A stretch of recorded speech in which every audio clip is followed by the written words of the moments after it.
Voluntaryong sumuko ang apat na mga dating kasapi ng violent extremist group sa militar bitbit ang kanilang matataas na kagamitang pandigma at formal na iprenesenta kay 601st Brigade Commander Brigadier General Edgar Catu. Isinagawa ang surrender rites sa 6th Infantry Battalion sa Datupiang Maguindanao del Sur kahapon. Tumanggap ng rice at cash assistance ang mga ito.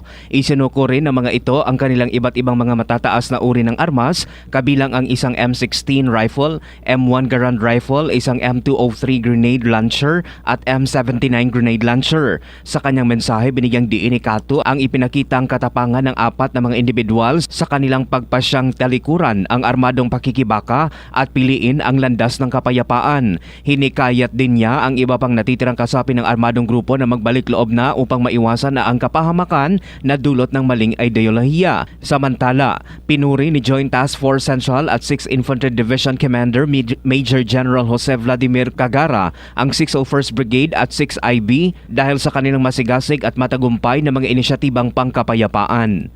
Mark Anthony Taico, NDBC Bida Balita.